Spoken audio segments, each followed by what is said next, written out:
The name's Wild West Gamer. Wild West Gamer. Oh, I fucked that up. Hey guys, welcome to the Wild West Gamer with me, the Wild West Gamer. And here in the Gaming Grotto with a PlayStation 1 video game review. As you can tell by my really shitty opener, we're reviewing Tomorrow Never Dies. Woo! Yeah, Tomorrow Never Dies for the PlayStation 1. Check that bad boy out. Yeah, right? What does that reek of? I'll tell you what it reeks of to me. Not GoldenEye for the N64. Does that matter though? Nah, not really. This game is never going to be GoldenEye. GoldenEye, for some reason, is one of those games that people just can't seem to recapture the magic for some reason. This game tries to, but it never does. But that doesn't really matter. It doesn't really matter to me at all because I really had a blast playing this game. It has a nice selection of different things to do, very Bondian things to do. It makes you feel like James Bond, and it's just really good fun. Really is. It's one of these PlayStation 1 games where you overlook the rough edges and sometimes the ugly graphics just because it reeks of nostalgia. It really does. It's really good fun to play. I remember going around a mate's house when I was really young. And seeing this game being played and really enjoying it. It looked really good fun and really cool. Found it the other day in a charity shop, picked it up for 99p. 99p, not even a pound. Yeah, I just really, really enjoyed it. It's just such a game. You play as, funnily enough, James Bond. A James Bond which sounds like he's voiced by Liam Neeson, which is just all the more awesome, right? And yeah, you play the events of Tomorrow Never Dies with slight, embellishment here and there. And that's it, really. Just you do the story of Tomorrow Never Dies. You're going up against media giant Elliot Carver, who is creating hostilities between Great Britain and China, and he's trying to start World War III in order to have exclusive coverage of it and make himself a billionaire off of a war that will claim the lives of hundreds of millions of people, if not more. So yeah, that's basically it. And yeah, you just like I said, you are James Bond. You're taking out bad guys, you're driving cars, skiing down mountains, capturing jets, using gadgets. That's it. Not too much getting the babes in this one. You do meet Paris, of course, played by Terry Hatcher, Terry Hatcher. I think the lady from Desperate Housewives and the Superman TV program. Yeah, you meet her like that. Not as good looking as she is in the film, though. Yeah, bit of the old square shovel face going on, and some of those curves a lot more pointed and jaggier than I remember in the film. But that doesn't matter. It's the game you play it for, and yeah, like I say, just really enjoyable. You get, of course, all the good stuff like James Bond's PP7, PPK, PP7, PP90. I don't know. The guy's got so many guns and gizmos on him. He's like a walking arms manufacturer. But it's you get that, you get AK-47s, you get Mac 90s, rocket launchers, sticky bomb guns, you get the gadgets, you get the cufflinks with the ultrasonic doodobby on. I know it's a ring in the film, I think, but nah. No, he uses a ring in Die Another Day. The it's cufflinks in this one. God, this guy's got a lot of fashion accessories which have ultra high sonic, sound window shatterer things or whatever the hell you want to call them. He's got sticky bombs, detonators, micro cameras, loads of other cool shit on him. But the game, like I said, the game sticks you in these situations. You go through them. You complete the objectives, you finish the level. It's that simple. Along the way, a lot of shooting, a lot of...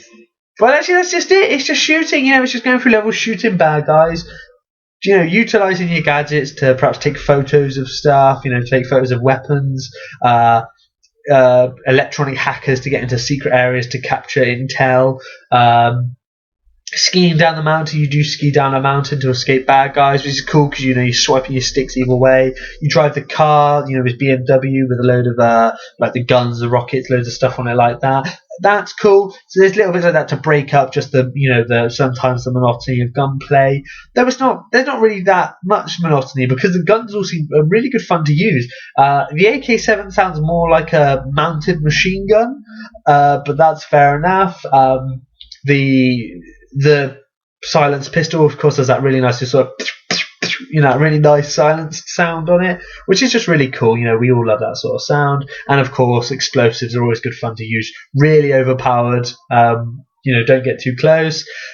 This game has lives. Jesus Christ, I forgot a game which actually had lives in it. I know you have to collect these 007 logos, golden ones, to beef up your life counter. I was like, what the fuck? When was the last time I played a game that had lives in it? Jesus, that's hardcore. Game's pretty forgiving. Where you die, as long as you've got a life, you'll start right back there, which is pretty cool because it literally means you get downed, you restart with full health, and you can down the motherfucker that dropped you, which is always good fun because it's like, it's like, haha, you think you kill me? Yeah, that's right, motherfucker, I'm back. Which is really good fun. Nothing beats that. Yeah, you pilot a jet for a brief bit in this game, which is quite cool. You sort of hover around, dicking on everyone for a little bit, and then you take off. And yeah, then there's other little bits. You get captured in one mission. You use your gadget to smash through a window. You grab your gun to start taking out the bad guys again. It's just really little things like that. You feel like James Bond, and that's what a James Bond game is supposed to make you do. It's over the top. It's OTT. The bad guys can take a couple rounds. You can take about 1,000. It's how a James Bond game's supposed to be, and it's really good fun. Each level you've got a different. You've got James Bond's wearing different stuff in it, so it never feels just like copy and paste. Each level actually does feel it does feel interesting. It does feel new. Sometimes he's wearing like commando gear, sometimes he's wearing his tux, sometimes he's wearing sort of just his shirt and his holster. You got boss fights in it, which are good fun. It's just running around, popping them, popping caps in them. But they've got like some you fight the psycho doctor from Tomorrow Never Dies, the one who kills Terry Hatcher's character. He's got like these throwing knives he lobs at you, and they kill you instantly if they get you. So it's quite nice. You've got to work out enemy patterns and stuff like that. Then you can take them out. It does revolve down to just pumping enemies full of bullets, but that's fair enough. Because of course it's on the PlayStation 1. It makes up for the fact that aiming's not quite as accurate as it should be by giving you, when you get close to an enemy, an auto aim comes up over the enemy, which is quite nice. It doesn't feed you though. It doesn't hand feed you it. If the enemies run, they will try and evade or drop and roll, stuff like that. You've got to keep a bead on them. You can't just stand still and just pop guys endlessly. You do have to keep your eyes on them. The enemies as well. There's a little bit of sort of invisible doors use in this. They do seem to pop out of nowhere, but that doesn't bother me too much. I mean, I can put up with that. The game's pretty good to you in most areas, in most respects.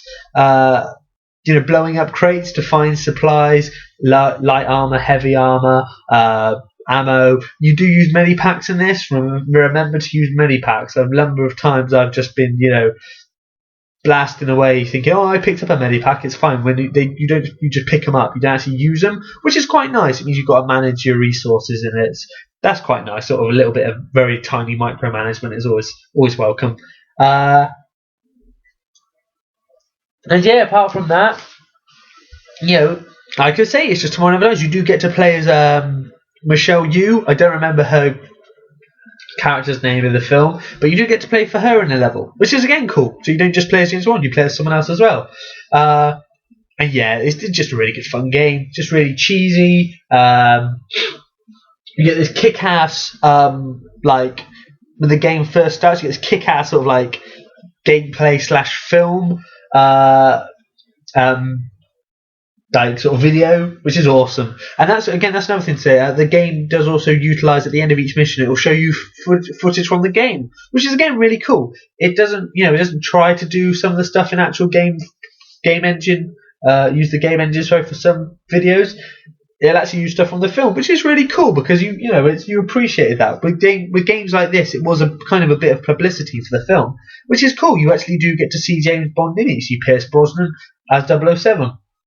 And also another nice thing is, like in every James Bond film, after that first scene, after the and then he does perhaps his first mission, his first escapade, it plays the theme music, the entire theme music, entire video.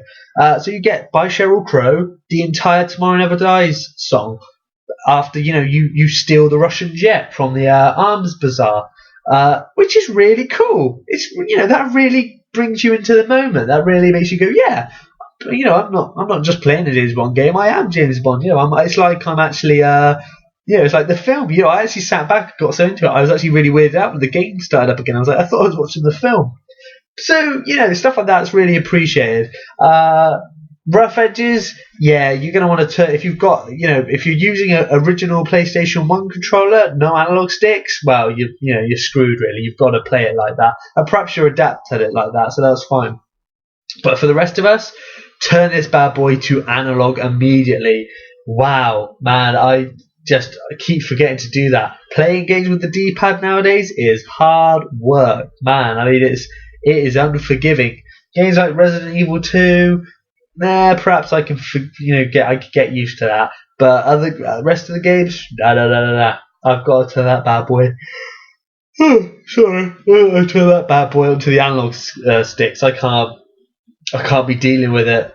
Just fucking hell, my thumbs just start wearing away. Last time I looked down, I was like, left at my knuckle. I was trying to play it like that. So yeah, just quickly have a little bit of a muck around with the control system. But yeah, apart from that, like I said, there's also a lot of strafing. Like I say, it's not just standing there. It's not a gallery. You're not just standing and popping enemies. You're going to have to move around, a bit of strafing, and that's good fun. The animations are really nice. When you strafe, he holds a gun with one hand regardless. He's running sideways with the AK-47. That's cool. That's badass. And also, as you move different ways, if you're moving slowly, he'll bring the gun up like he's sneaking along. Likewise, if you're running, he'll properly run with it. Little things like that you appreciate. I can't stand stock animation, just boring generic stock animation, which is stand still, shoot, run. I like a little bit of sort of, a little bit of detail like that, and then, little bits like that where, if you go slowly, he brings up the gun. When you stop running, he'll quickly bring up the gun, just like if he was, say, scoping out as he'd stop running. That's quite cool. Little bits like that I really appreciate. Likewise, you can drop down and roll. Again, really appreciate it. And you get stealth kills as well. So, all in all, yeah, this game really does a lot for what it is, which is it's over 10 years old, a fairly old game. Plays well. This game second hand. It could be third hand, fourth hand, I don't know. Couple scratches on the disc. Touch wood, still works fine.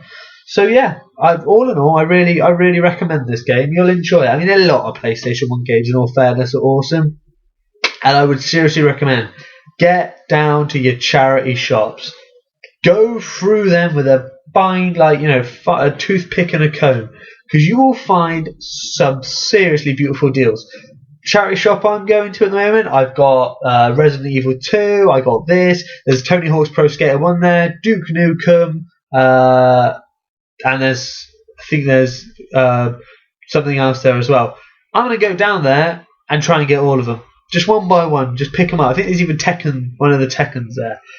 I'm just going to pick them up. For $1.99, for 99p, it's a steal. Go down to your independent game shops. I've tried Game. Game just seemed to clearly, give me the middle finger every time I go and go, you got any PlayStation 1 games? They go, PlayStation 1 games? You go, yeah, some people actually like retro games. Oh, sorry, I didn't realise your CV, entails you being a contradicting and, snipey bastard. Sorry, forgot that. Not all game employees are like that, I would like to mention, but to be fair, a lot of them are, and if you're watching and you like that, fuck you, dude. Seriously, you know what? Appreciate the old school, man. This is some of the best stuff. You used to play this at one point. Don't fucking judge me, man. Each to their own, right?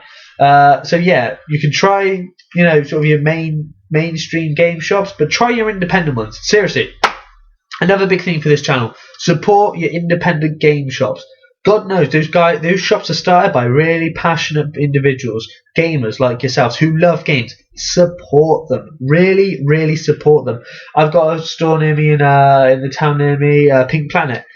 I love it. I absolutely love it. I really do. They've got some really good stuff in there, and it's just like secondhand games, loads of used games.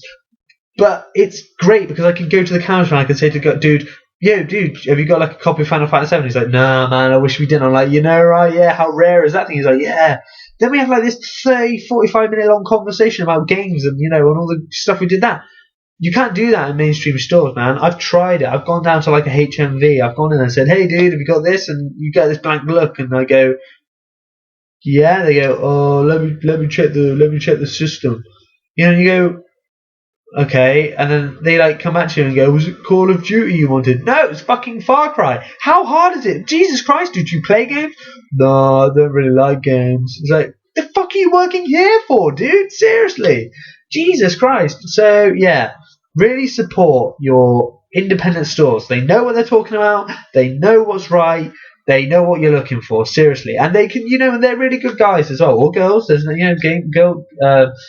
girls, work there too. It's really, really, really good people to meet and talk to. So yeah, really, really support them because games like this you can find there. Really good games, really good fun games. Kill, a day or so of your time if you're bored or something like that, or if you like your old retro games. Pick them up, play them on the cheap. You'll love it. You'll absolutely love it. But yeah, but you've got to support them. Today's economy is bad enough. It's no good once they're gone. Going, oh, I wish we had shops like that. Once they're gone, they're gone. And it's if people see shops like that don't work, why are they going to start them up again? So let's not hand it over to the corporations on a silver platter, shall we? Let's give them a little bit of a fight. And so support your stores, and you can find gems like this. So with no more further ado, guys, thanks very much for watching. Tomorrow Never Dies. Check it out. Check out the film. The film's not too bad either, I guess. No, I'm joking. I've seen that. No, I love James Bond. Well, I say I love. I like. When I say I like, I hate. When I say I hate, I detest. But still, the games are fun. So yeah. Check it out, guys. See what you think. Like I say, it's cheap. Leave a comment, leave an opinion, leave a review of your own if you want. Please subscribe. And yeah, hopefully I can have another retro video game review for you, or perhaps even a new one. You never know. Very soon. That would be great. So thank you very much, guys, once again for watching, and see you on the flip side. Bye bye.